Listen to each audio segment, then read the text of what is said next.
Здравствуйте, друзья! Эти кадры не фильмы, не фантазия. Это наша реальность. Планета пылает, рушится, тонет и содрогается. Сегодня вы увидите, насколько хрупок мир, в котором мы живем. И предлагаю начать наш выпуск с США, где сложились экстремальные погодные условия.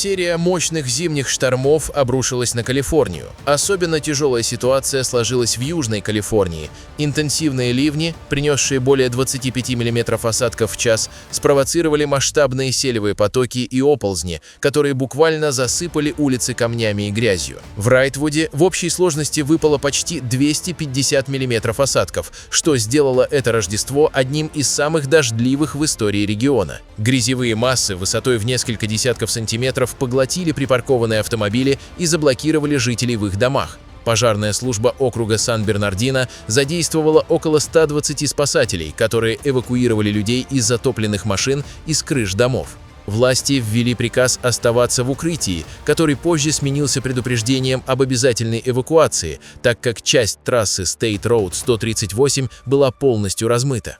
Из-за разгула стихии город оказался полностью обесточен, местная кофейня и заправка стали временными приютами для пострадавших жителей. Несмотря на значительное разрушение инфраструктуры и частной собственности, информации о погибших непосредственно в Райтвуде не поступало.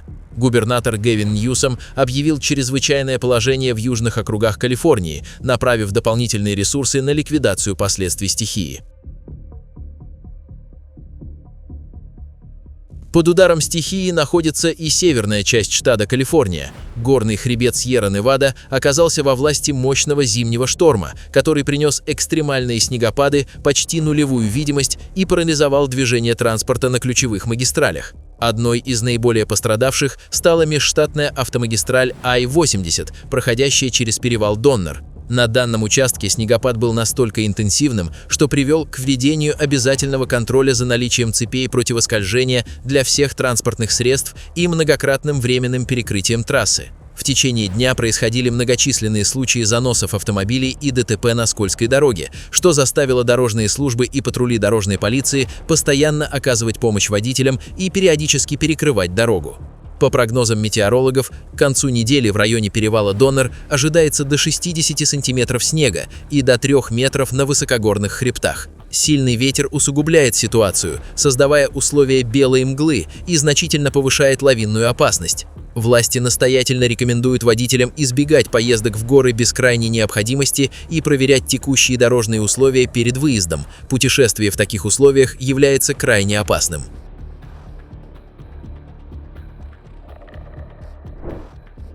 В Китае произошел очередной инцидент, связанный с самопроизвольным возгоранием электротранспорта, в результате которого тяжело пострадал курьер службы доставки. Молодой человек выполнял очередной заказ, когда его электровелосипед внезапно вспыхнул прямо во время движения.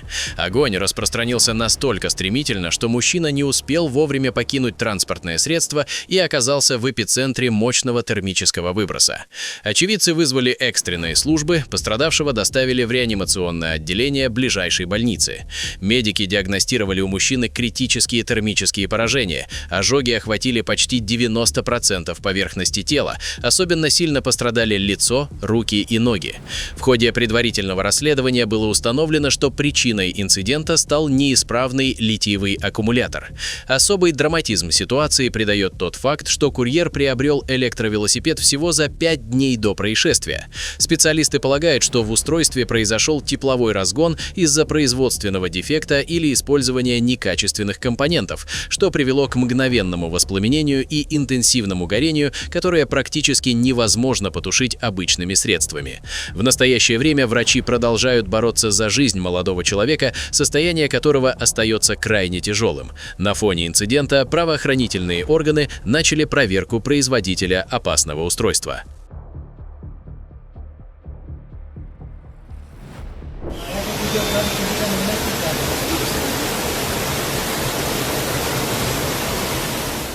На южные пригороды Афин обрушился экстремальный шторм, превративший канун Рождества в зону стихийного бедствия для жителей района Алимос.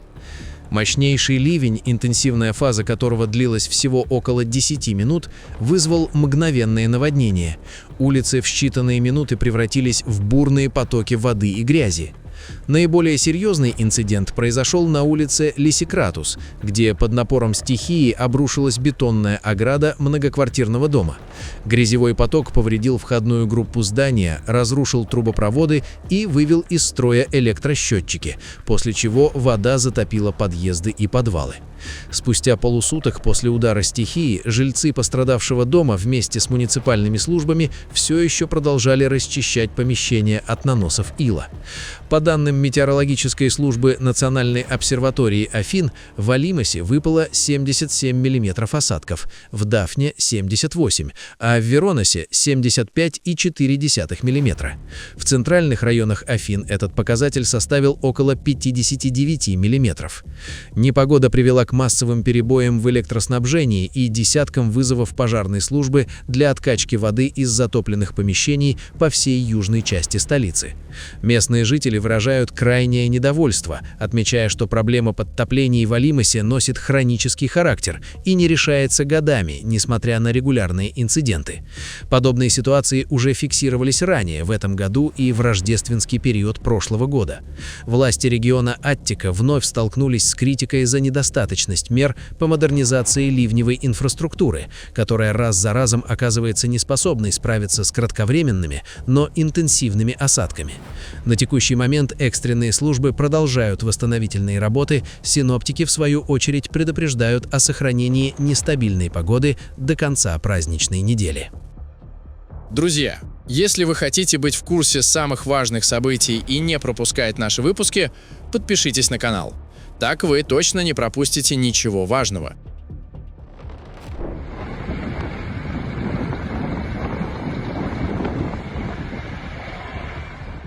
Московский авиаузел столкнулся с серьезными сбоями в расписании из-за мощного снегопада и непрекращающейся метели, накрывших столичный регион. В аэропортах Внуково, Домодедово и Шереметьево суммарно задержано 156 рейсов. Основной причиной массовых корректировок графика стала необходимость проведения непрерывной расчистки взлетно-посадочных полос от снежных заносов и обязательной противообледенительной обработки воздушных судов перед вылетом, что существенно увеличивает интервалы между операциями. Наибольшее количество задержек зафиксировано в Домодедово и Внуково, где наземные службы работают в усиленном режиме для поддержания летной годности аэродромов в условиях крайне низкой видимости. Пассажиры вынуждены ожидать отправления в терминалах, в то время как аэродромная техника задействована в режиме нон-стоп для предотвращения обледенения полос. Метеорологи предупреждают, что неблагоприятная погодная обстановка может сохраниться в течение дня, что повлечет за собой дальнейшие изменения в расписании. Авиакомпании и администрации аэропортов рекомендуют путешественникам внимательно следить за статусом своих рейсов на онлайн-табло и заблаговременно прибывать в аэропорты, учитывая также осложнение дорожной ситуации на подъездах к авиаузлам.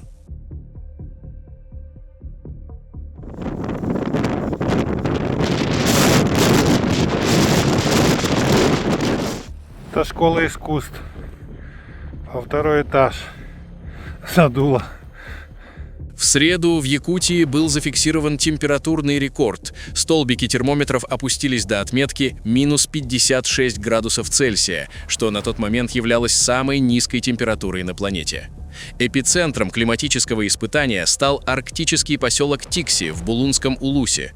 Более 3 суток населенный пункт находился во власти мощнейшей пурги с порывами ветра до 31 метра в секунду, которая в условиях наступившей полярной ночи создала практически нулевую видимость. Ситуация в Тикси оценивается как критическая.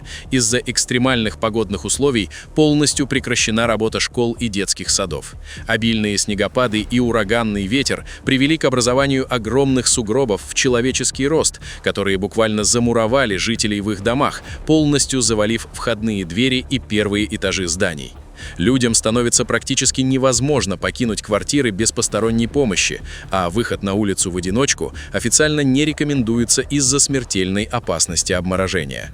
Синоптики предупреждают, что пик холодов еще не пройден. В ближайшие дни в регионе ожидается дальнейшее понижение температуры, которое может достичь отметки минус 60 градусов Цельсия. Экстренные службы Якутии продолжают работать в режиме повышенной готовности, координируя усилия по обеспечению жизнедеятельности блокированного поселка и расчистке снежных заносов. В акватории порта Магдалла, города Сурат в индийском штате Гуджарат, небольшое судно, перевозившее крупную партию угля с иностранного сухогруза на берег, внезапно перевернулось и затонуло. Инцидент случился около полудня во время плановой транспортировки груза к причалу. На кадрах очевидцев видно, как судно под ударами сильных волн за несколько секунд теряет устойчивость, резко кренится и уходит под воду. В момент аварии на борту находились, по разным данным, от 5 до 6 рабочих, которые оказались в открытом море и были вынуждены бороться за жизнь среди обломков и угольной пыли. К счастью, трагедии удалось избежать благодаря быстрой реакции экипажей других барж, находившихся поблизости. Всех пострадавших быстро подняли из воды. Позже затонувшее судно было отбуксировано к берегу. Морской совет Гуджарата инициировал официальное расследование, чтобы установить точную причину крушения, рассматривая в качестве основных версий перегруз судна и неблагоприятные погодные условия. Несмотря на отсутствие человеческих жертв, владельцы груза заявили о значительных финансовых потерях из-за утраченного угля и поврежденного оборудования.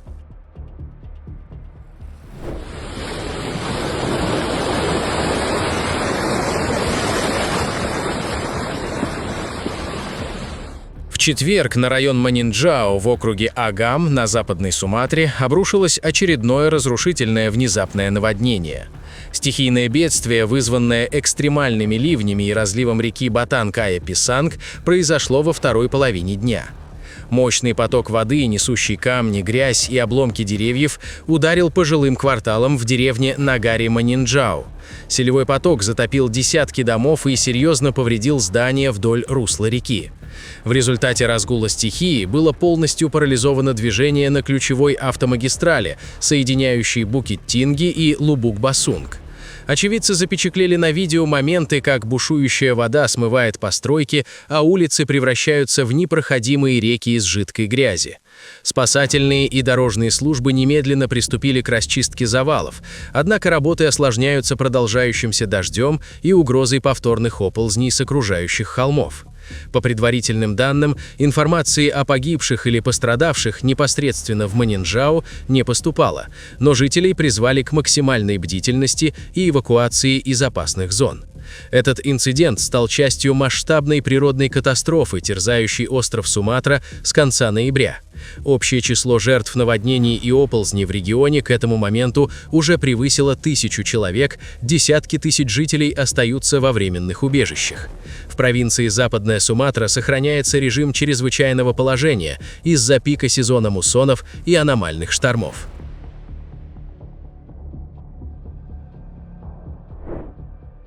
В среду в утренние часы на стратегически важном участке Панамериканского шоссе произошел масштабный оползень, который привел к полной блокировке сообщения между департаментами Рисаральда и Чоко. Инцидент был зафиксирован в районе Ла-Кьебра, расположенном в юрисдикции муниципалитета Пуэбла-Рико, на пути к поселению Санта-Сесилия. Огромные массы земли и горных пород внезапно обрушились на проезжую часть в момент, когда по трассе двигались транспортные средства. На кадрах с места происшествия видно, что несколько мотоциклистов находились в считанных метрах от места обрушения и едва успели избежать попадания под завалы. Власти официально подтвердили отсутствие пострадавших и погибших. Движение по коридору Перейра-Кибда полностью приостановлено. К расчистке завалов привлечена тяжелая спецтехника, однако специалистам потребовалось дополнительное время для оценки стабильности склона, прежде чем возобновить пропуск транспорта.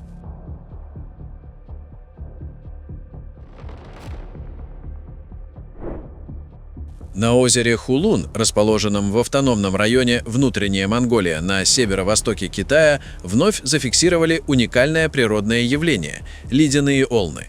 Этот феномен ежегодно привлекает внимание исследователей и туристов в период становления ледяного покрова на одном из крупнейших пресноводных водоемов страны.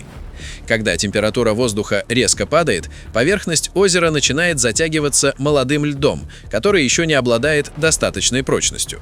Под воздействием сильных зимних ветров тонкая ледяная корка ломается на миллионы мелких осколков, которые дрейфуют по водной глади. При движении эти льдины сталкиваются друг с другом, создавая характерный громкий хруст и шелест, а издалека процесс напоминает настоящие морские волны, застывшие в движении.